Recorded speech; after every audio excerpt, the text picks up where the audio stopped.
The next step is the duplication and the preparation of the refractory cast. Alginate या agar, वैसे तो agar ही ज़्यादा use करते हैं to duplicate the master cast. Agar is the duplicating medium of choice. हम the few words on the duplicator and duplicating flask में हम लोग देखते हैं कि डुप्लीकेटर एक मशीन है जो कि हम लोगों ने बनाई है ताकि उसमें डुप्लीकेटिंग मटीरियल डले, ठीक है, इनटू द डुप्लीकेटिंग फ्लास्क। ये जो हमारा अपरेटस है वो एक आइसक्रीम मशीन से मिलता है, वेंडर मशीन जो होती है उससे मिलता है। और उसमें हम लोग क्या कर रहे हैं कि एक अपर रिजर्वायर कंपोनेंट है या स्टोरेज यूनिट है जहाँ पे हम लोगों ने डुप्लीकेटिंग मटेरियल को हीट किया और कंसिस्टेंटली वो मिक्स हो रहा है ताकि वो होमोजीनियस हो और कोई ग्रेन्स वगैरह ना है। उसके बाद में वहाँ पे वो मेंटेन रहता है कांस्टेंट टेम्परेचर पे, और ये सब कुछ हम लोगों ने अंदर ही बिल्ड किया हुआ थर्मोस्टेट वगैरह।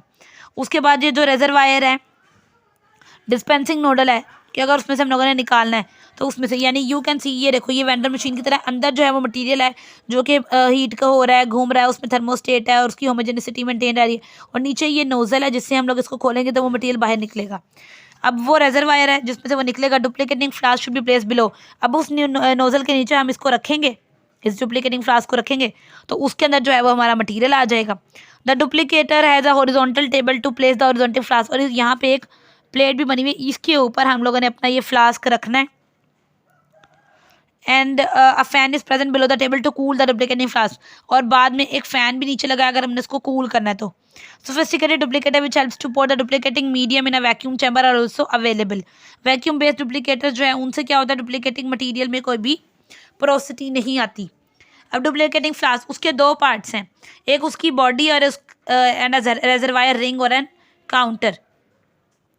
वो कह रहे हैं कि द बॉडी जो है वो बनाती है base of the flask and the cast to be duplicated, वहाँ पे हम उसको रखते हैं। और रिजर्वायर एक डोम शेप स्ट्रक्चर है जिसमें होल्स होते हैं।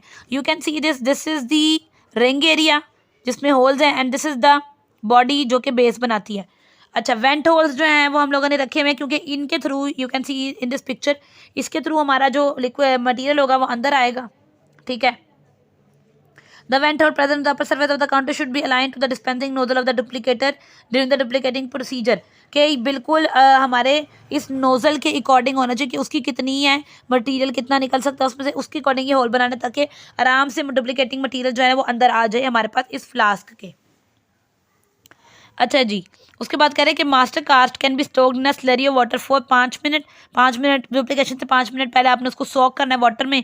सोक कास्ट जो है उसकी हम लोगों ने बेस पे उसको रखना है, यहाँ पे हम उसको रखेंगे।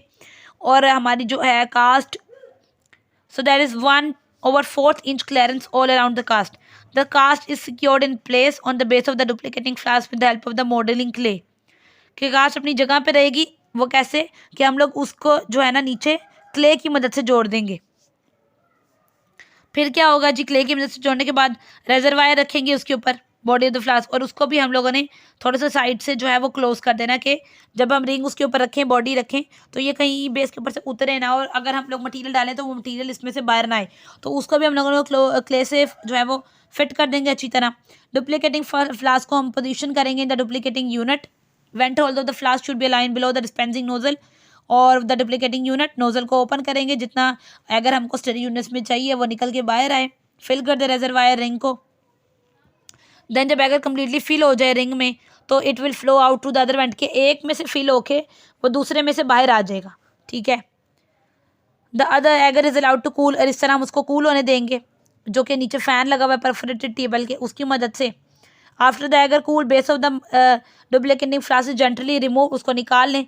क्ले जो है उसको भी रिमूव करें। कोल्ड वाटर जो कोल्ड एयर है उसको हम लोग इसके ऊपर फेरेंगे या हवा से थोड़ा सा इसको कूल और कर लेंगे ताकि ये जो डुप्लीकेटिंग मटेरियल है जो हमारा एगर है वो भी सेट हो जाए और लूज़ भी हो जाए, और ताकि हमें जो है कास्ट को रिमूव करने में आसानी हो। अब ये मिल गई जी हमें रिफ्रैक्टरी इन्वेस्टमेंट या refractory cast is poured into the impression of the master cast present in the duplicating material. और इसको हम लोग अब ड्राई कर देंगे इन द ओवन और उसके ऊपर हम काम करेंगे।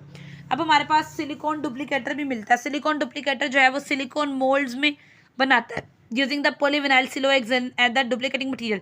यहाँ पे तो हमारा एल्जीनेट इंप्रेशन मटेरियल जो होता है ना वो नहीं हम लोगों ने यूज़ करना। यहाँ पे तो डुप्लीकेशन हो रही है। इंप्रेशन मटेरियल तो कास्ट बनाने के लिए होता है, उसने कास्ट बनाई हुई है।